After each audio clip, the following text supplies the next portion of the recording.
Hello सभी, परमहंस योगानंद द्वारा योगी की आत्मकथा पर हमारी वीडियो श्रृंखला में आपका स्वागत है। हम युवा मुकुंद लाल घोष को उनकी अविश्वसनीय आध्यात्मिक यात्रा पर फॉलो कर रहे हैं और अध्याय 21 में उन्होंने अपने गुरु श्री युक्तेश्वर के साथ दक्षिण भारत के पवित्र स्थलों की एक आत्मा को झकझोर देने वाली तीर्थयात्रा शुरू की।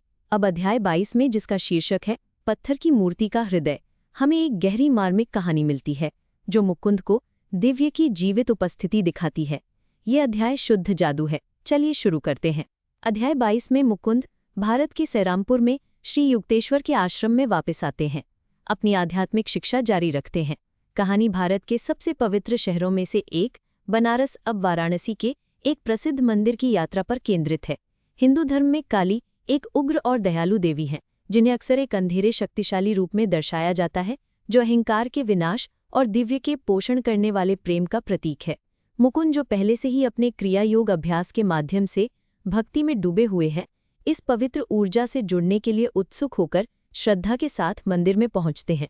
मंदिर के अंदर मुकुंद काली की एक पत्थर की मूर्ति के सामने खड़े होते हैं और कुछ असाधारण होता है। जैसे ही वे छवि को देखते हैं, उनका दिल खुल जाता है और उन्हें मूर्ति से एक जीवित उपस्थिति निकलती हुई महसूस होती है। शुद्ध भक्ति के एक पल में मुकुंद को मूर्ति में जीवन का अनुभव होता है, शारीरिक रूप से नहीं बल्कि आध्यात्मिक रूप से। वो पत्थर के माध्यम से बहने वाली दिव्य माँ के प्रेम और शक्ति को महसूस करता है, जैसे कि काली स्वयं उसकी आस्था का जवाब दे रही हों।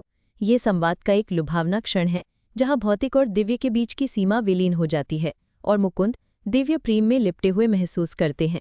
ये अनुभव मुकुंद के लिए केवल एक व्यक्तिगत ऊंचाई नहीं है, ये भक्ति की शक्ति और इस विचार का प्रमाण है कि शुद्ध हृदय से संपर्क करने पर ईश्वर किसी भी रूप में प्रकट हो सकते हैं। श्री युक्तेश्वर, सदैव बुद्धिमान मार्गदर्शक, बाद में मुकुंद को इस पल पर विचार करने में मदद मिलती है।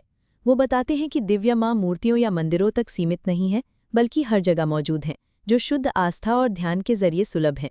पत्थर की छवि का हृदय तब जीवंत हो उठता है जब भक्त का हृदय खुला होता है, जो एक प्रतीक को ईश्वर तक पहुंचने के लिए एक सीधा चैनल में बदल देता है। ये शिक्षा मुकुंद की समझ को गहरी करती है कि रोजमर्रा की जिंदगी में ईश्वर से कैसे जुड़ना है। इस अध्याय के बारे में इतना सुंदर क्या है कि ये मुकुंद के आध्यात्मिक अनुभव की अंतरंगता को दर्शाता है। योगानंद इतनी ज्वलंत भावना के साथ लिखते हैं, आप लगभग काली मंदिर की ऊर्जा और मुकुंद के विस्मय को महसूस कर सकते हैं। ये भारत में जीवंत आध्यात्मिक संस्कृति की याद दिलाता है, जहाँ मंदिर इमारतों से कहीं ज्यादा हैं। वे ऐसी जगह हैं जहाँ ईश्वरीयता करीब महसूस होती है।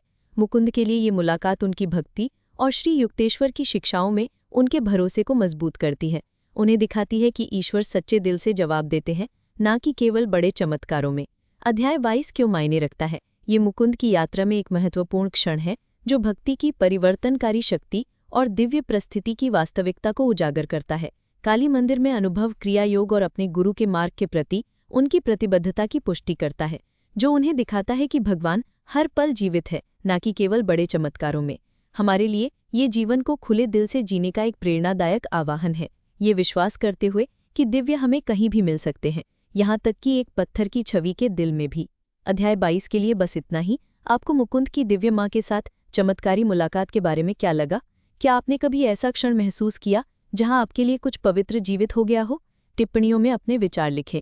हमारे अगले वीडियो में हम अध्याय 23 में गोता लगाएंगे, जहाँ मुकुंद की यात्रा अधिक आध्यात्मिक अंतर्दृष्टि के साथ जारी रहेगी। अगली बार मिलते हैं।